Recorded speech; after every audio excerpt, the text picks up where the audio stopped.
தசமபாக திட்டத்தை பழைய ஏற்பாட்டில் தேவன் ஏன் ஸ்தாபித்தார்?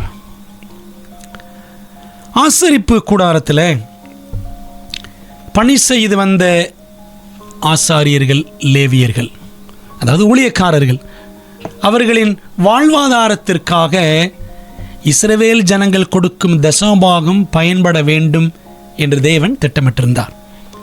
பாருங்களேன், என்னாகமம் 18:21. இதோ லேவியின் புத்திரர் ஆசரிப்பு கூடாரத்தின் பணிவிடையை செய்கிற அவர்களுடைய வேலைக்காக இஸ்ரவேலருக்குள்ளவை எல்லாவற்றிலும் தசம பாகத்தை அவர்களுக்கு சுதந்திரமாக கொடுத்தேன். பார்த்தீங்களா? அப்போ இந்த லேவி கோத்திரத்தாருக்கு சுதந்திரம் என்ன அப்படின்னா அந்த தசம பாகம்.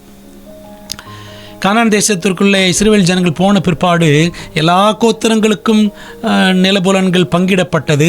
ஆனால் லேவி கோத்திரத்துக்கு பார்த்தீங்கன்னா ஆண்டவர் சொல்லிட்டாரு, லேவி கோத்திரத்தாருக்கு கர்த்தரே சுதந்திரம். அப்போ அவங்களுக்குன்னு எதுவுமே கொடுக்கப்படலை. கனியாட்சி நிலங்கள் எப்படி கொடுத்தாங்கன்னா எல்லா கோத்திரத்திலேருந்தும் கொஞ்சம் கொஞ்சம் கொடுத்தாங்க. சரிதானே? அப்படித்தான் 48 பட்டணங்கள், அடைக்கல் பட்டணங்கள் 6 அப்படின்னு படிக்கிறோம். லேவி கோத்திரத்திற்கு கொடுக்கப்பட்டவை. அப்படியானால் பாருங்களேன், இந்த இஸ்ரவேல் ஜனங்கள் கொடுக்கிற தசமபாகம்தான் லேவியின் புத்திரர் ஆசரிப்பு கூடாரத்தில் பணிவிடை செய்கிற அவர்களுடைய வேலைக்காக, அவருடைய வாழ்வாதாரத்திற்காக இஸ்ரவேல் ஜனங்கள் தசமபாகம் கொடுத்தார்கள். சரிங்களா பிரியமானவர்களே? ஆகவே அதற்காகத்தான் தேவன் இந்த தசமபாக திட்டத்தை பழைய ஏற்பாட்டில் ஏற்படுத்தினார்.